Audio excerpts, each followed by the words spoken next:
In logistics, people don't always picture a woman as the one in charge. Ask me how I know as a former electrician. And today's guest, Hannah Hurckes, knows that firsthand. She is the founder and CEO of Boss Lady Logistics, and she built her company in a male-dominated industry where she was often underestimated before she even spoke. This episode is for anyone building in a tough industry, learning to trust their team, and choosing to lead with clarity, accountability, and resilience.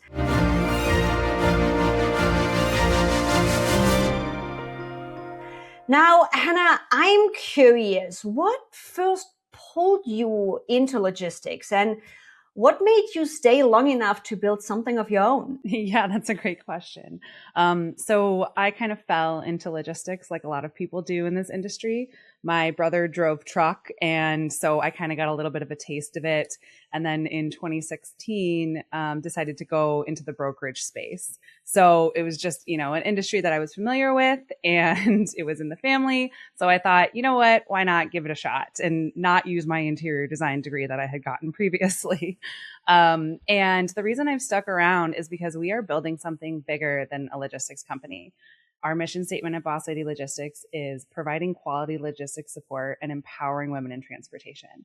And I firmly believe that empowering women in transportation is the way that we're going to shape and grow this industry for the better. And I'm getting goosebumps because I'm also one of those people, right? In the evening, I'm TikToking and I have a couple of my trucker ladies on TikTok where I'm watching, and it's interesting to watch because holy fuck are they badasses.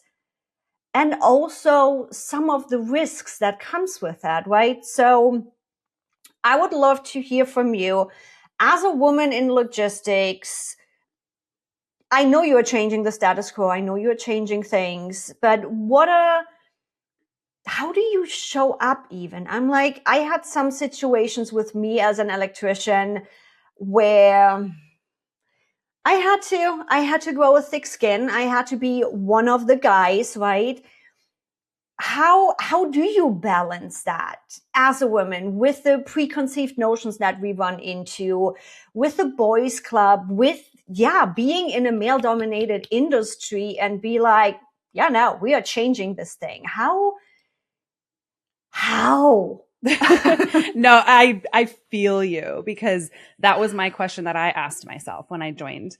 I don't think that I had a full understanding when I joined the industry of how disbalanced it was, right? I was kind of under the impression growing up in Los Angeles as a millennial that diversity is everywhere. And I definitely was living in a bubble.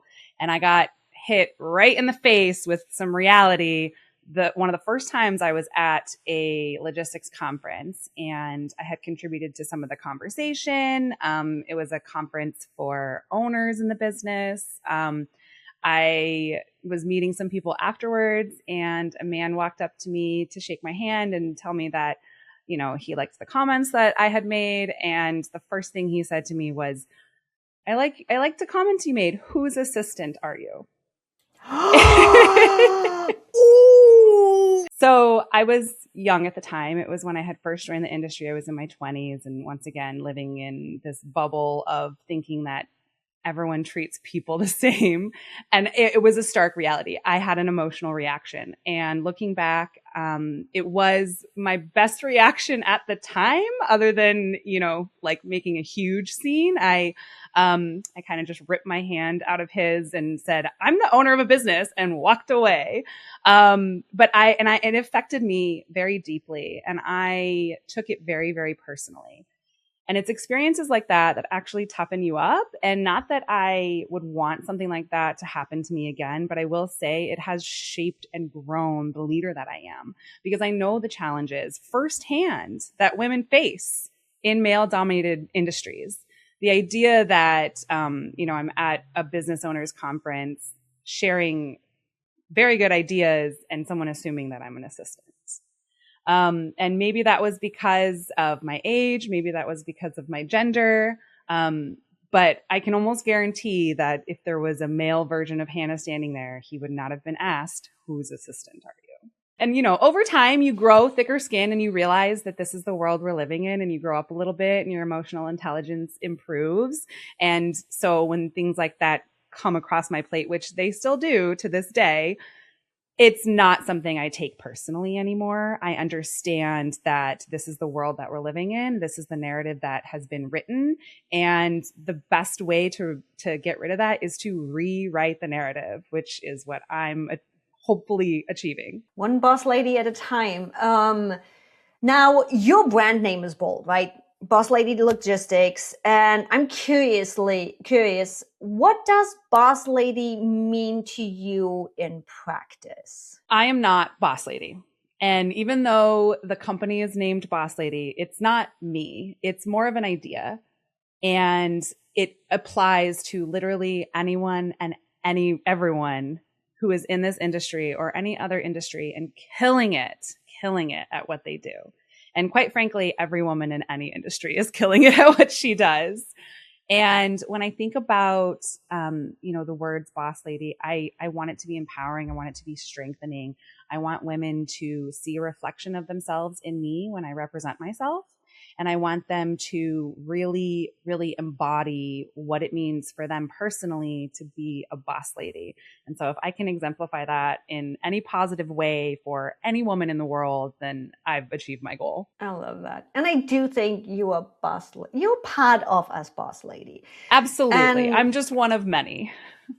And I'm curious with this idea of living as an example in those moments where you run into those perceptions, where you run into those point of views where it's like, so whose assistant are you? Or whichever way these moments show up. You did mention, number one, you don't take it personally anymore. I feel you on that one. I went through the same kind of growth and decision back in the day when I was working as an electrician. How do you manage those moments now? How do you protect your authority? How do you show up in a way that's like, so by the way, I'm not the assistant? And how do you start changing this narrative? How do you show up in those moments? I want my actions and my service to speak for itself. I don't want to have to tell people, we do our jobs better than XYZ, or we are the solutions provider for you. I want the reputation and the service to speak for itself. And that includes how I show up in everything that I do, even if it's something that's not related to work. Like, even if I'm going to a volleyball game with my kids later, and it's going to be how I show up at my kids' volleyball game, how I talk to people, how I present myself, the things that I say, the things that I don't say. Leading by example, I feel like is the most strength that we can have, especially as women, is to just show by our actions how it's supposed to be done. And I'm standing in my authority because I am confident in my abilities. Because at the end of the day, everything in my life could go away, and I would know that my abilities will help rebuild it. And so having the confidence in myself and the mindset shift that has to happen in order to build that confidence in yourself, it really just, it exudes through everything that you do. And I think part of that is also being able to look in the mirror in the morning and say, I've done the best I can, and I've been fair, and I'm okay with the way how I'm doing things. I think that's a big part for us too, where I think in a lot of quote old style business, for lack of better wording, where it's all about the profit, where it's all about just the gain of the business. I think us as women, and especially listening to you too, it's a support. There's a mission behind it. There is changing the status quo and not just the bottom line. Don't get me wrong. We need to pay attention to the bottom line too, because how are we going to take care of a team if we don't pay attention to the bottom line?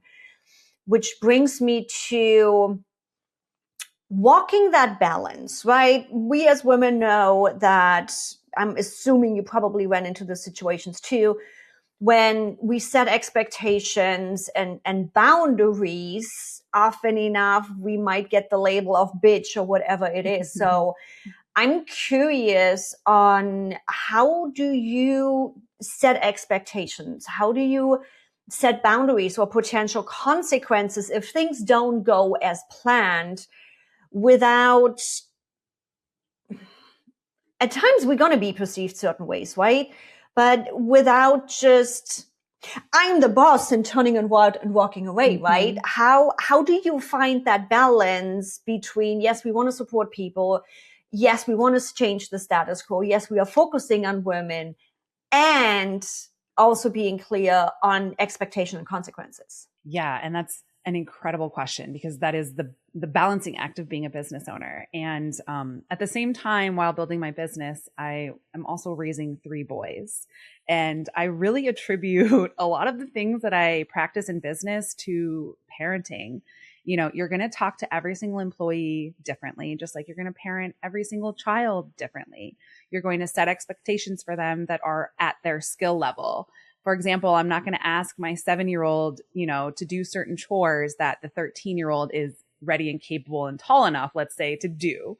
And vice versa. You really have to cater whatever it is to the specific person in your business. And what works for one person may not work for the other person. And having open and honest feedback with your employees, I think, is the best way to really help that balance. Because then there are no surprises. The quotas, the expectations, they are set forth by the boss, me. However, they are over time strategically created with the employee or with the department. And so when my employees are a part of building Boss Lady Logistics, and that's why I say I'm not just Boss Lady, because the women that work for me and the men that work for me are all killing it in their own right and doing what they can to, pull the rope in this business. Now, I will say that there are times where I feel like there are levels, right? We talk about micromanagement. I will not micromanage. That's not something I'm willing to do. And I make that very clear pretty much during the interview process with employees, because I want them to know that there's not going to be an oversight committee of, Hannah double checking every single little piece of your work. It's not effective for you. It's not effective for me. It's just not how it is. However, I do have an open door policy in terms of, if you have an idea to help improve your role in this company or someone else's role or a department or a process, bring it to me. The amount of emails and huddles that I have with employees all throughout the different levels of the business on a daily basis, where they are able to contribute their ideas. And sometimes I use them, sometimes I don't. But having that open dialogue really, really empowers people to be able to stand up. And so those expectations and reality just get a little bit closer.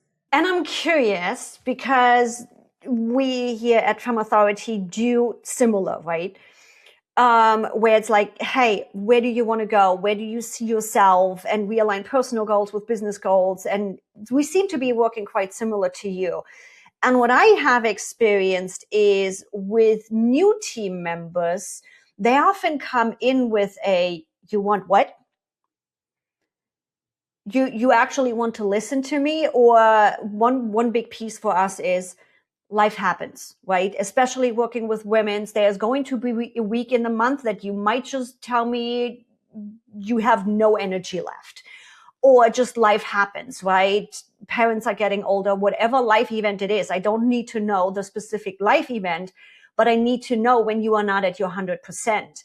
And with this, bringing team members into the process, especially with new ones, I have experienced these moments of, you want what? You actually care about my opinion? Wait, you want to pick up the slack if I don't have 100% day? What's happening here? And I have experienced this disbelief. And in my team, the nuances has taken them sometimes a few weeks, even not a couple of months, to trust this. What have you experienced with your team with this open door policy and with wanting to hear their ideas and their goals and how they potentially would maybe change things or better things? Have you run into something similar? Yes, absolutely. And a very, very powerful story comes to mind. We hired someone who came to us very much battered, I want to say, by her old bosses in the logistics industry. She came in with, a lot of negative self-talk, about her worth, her work performance, etc. I saw nothing but incredible results from her as a manager. I felt like she was one of the best employees. And over time, we were able to help build up her confidence, regrow her self-esteem. And so that she was able to actually fill into herself the way that she wanted to. And this employee also ran a side business on the weekends. She bakes cakes and cupcakes. And we empowered her so much I think she only worked for us like 10 months, but we empowered her so much that she left the company to go pursue her dream as a full-time baker. And that is just a testament to what we're doing. I mean, it's life-changing what can happen when, as a boss, you just simply care.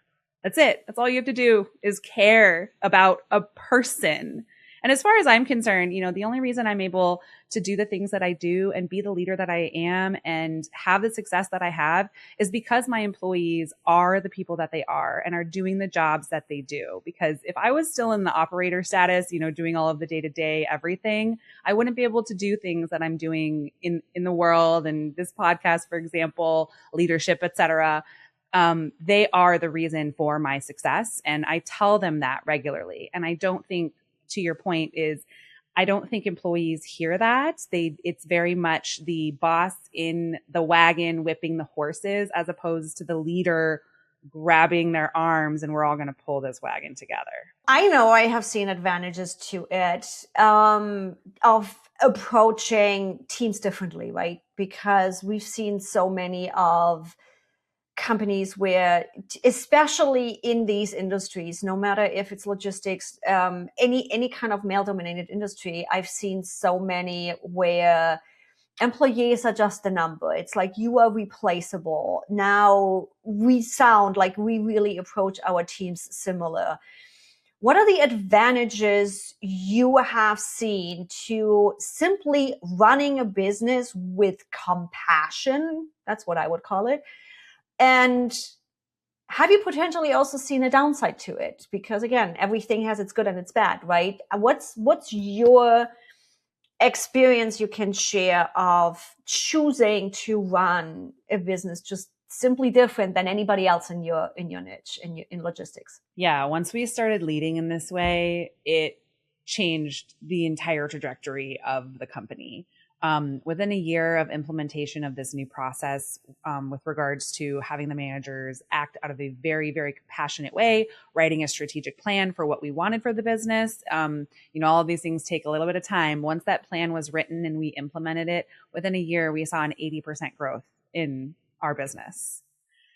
And the numbers speak for themselves. And we talk about bottom line, but at the end of the day, like, it's the people who control the bottom line. And if the people care about the industry, care about the job, care about doing a good job, and put their hearts into it, you're going to yield much better results in every single way.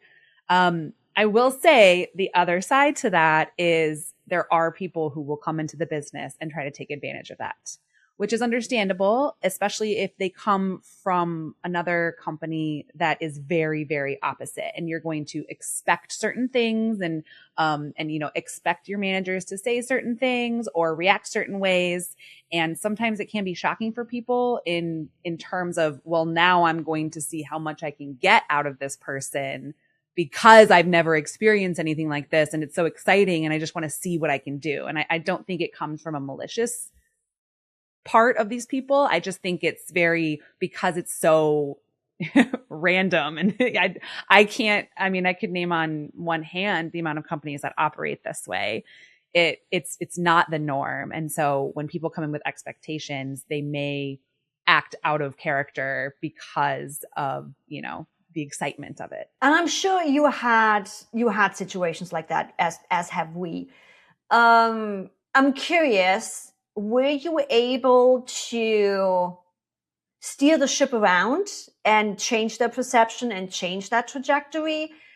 Or was it probably I'm sorry, this is just not working? Or is it really, it can be both? Yeah, I've experienced both. I think it really depends on the person and their goals for their job, their career, the next 5 years. We've had a lot of really positive feedback when we sit down and have these conversations with employees, and they are understanding what we're saying. And that's when I say it is, I think, more of an accident, not necessarily a malicious intent. But you're able to really see within that first conversation with someone if they're doing it because they're, egotistical or trying to get something out of you or just trying to take advantage, or if it really is, no, I'm trying to do my best here and I may have acted out of turn and I'm going to now follow new processes. So I think it's really contingent on the human that you're speaking to. But I would say that most of the time when we have these conversations with employees, they are very, very receptive to it. They hear us. And, there was a reason we hired them to begin with. And so, if they see value in us, we see value in them, we're usually able to make it work. And you mentioned that you do want to create more opportunities for women in trucking and leadership and the logistics side of things, in that niche, in those man-dominated world, all of the things above. What are you building towards to right now? Is there something where you are expanding on the company, where more opportunities are coming up? What's in your future? What's in the future of Boss Lady Logistics? I mean, growth is always the top priority. And if it's not like this, then it's not what I want it to be. So, yes, there are going to be many more opportunities over the next couple years within Boss Lady. I also just released a book called The Leadership Reset, and that is something that can be utilized by managers, CEOs, anyone in any type of leadership stance. It's more of an interactive workbook where you can fill in your exact problems that you're having and work through them in a very strategic way to kind of help reshape and basically hit the reset button on your leadership, because we are ever growing and ever changing. Ain't that the truth? I might have gotten called out from my team last week to change a couple of things, but it's not like that's life, right? The only constant in life is that there is no constant. And as long as we are able to look in the mirror and ask the right questions and are able to listen and adjust, I think that's what makes for a great leader. And I'm curious, what is it that you want the next generation of women walking into this industry to feel, to experience? What do you want the new status quo to be? Yeah, I would like the new status quo to be every single person who wants to be a boss comes in and is a boss and gets labeled that way. Right? I really would like to see us moving away from the labels, whether unconscious or conscious, that we place on women in male dominated fields.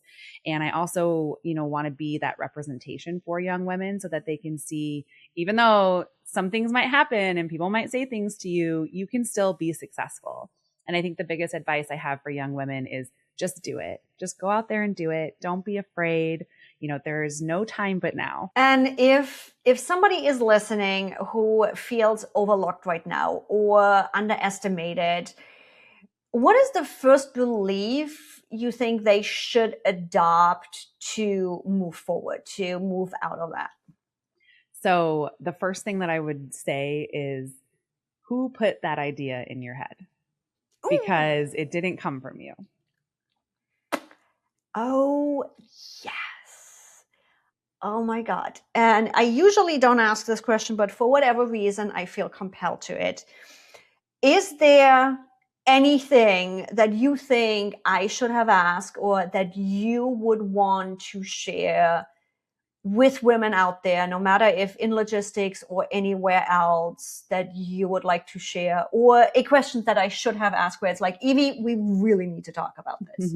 So the only thing I would really like to touch on is kind of piggybacking off of my last statement of who put that into your head. I think that especially as leaders, especially as women, we are told a lot of things. and we are labeled with a lot of things from a young age, and we are told to act in a certain way from a young age. And I want all women out there to remember that those are things that other people put into your mind. And if you choose to believe it, then it can become your personality. But at any point, you can choose to not believe it. And I think remembering that it did come from someone else is what helps people to then say, this is not my belief about myself, and change the narrative. And I would love to piggyback on your piggyback. Also pay attention to your language. We so often take on those labels as truth. And I'm going to go with some standard labels that usually apply, like I'm a mom, I'm a business owner, I'm a leader. Own those labels. Say I am. Heck yes. But I am not lazy. I act lazy at times to build automation so I don't have to do the damn thing twice. Doesn't mean I am lazy. I might be acting lazy. Or today I'm lazy. I'm working on my language too. Today I'm just going to have a lazy day because you know what? I can stay on the couch and just read my Kindle book for the whole day. Pay attention to those languages. It's also been a lot of exercise for me lately to not impersonalize those labels and take them on as a personality. You can word around it. You don't have to use it as a I am statement. Use the I am statement for the cool shit that we want to keep. Everything else, we have days. Yeah, I have lazy days where I don't leave the couch and read all day. Doesn't mean I am lazy. And oh my God, is that so true? Because I'm like, I look at me, I'm like, yeah, I'm this and I'm that and I'm that. I'm like, no, thanks, Hannah, for reminding me to really also reevaluate those labels that have been put on me from so many people. I'm like, we literally grow up with it, right? No matter if it's our close circles, if it's our parents, if it's our family, if it's our city or village, or if it's a generation as a whole, and just what the human status quo is right now. And I would say Hannah's story is definitely a reminder that leadership is not always about being welcomed in the room. It's about deciding you belong there. And I would say, Hannah, you definitely decided you belong there. And then building your standards, showing up with your values and your standards to prove it, to show up, live by example. And if you've been waiting to feel ready, let this be your sign to move anyway. Lead with clarity, lead with discipline. And when they assume you are the assistant, not the boss, just keep building until the results make the introduction for you. And with that, Hannah, thank you so much for joining me today. I loved our conversation, and thank you for reminding me to check on my own labels again. I need to clean those up. Thank you. Bye, everybody.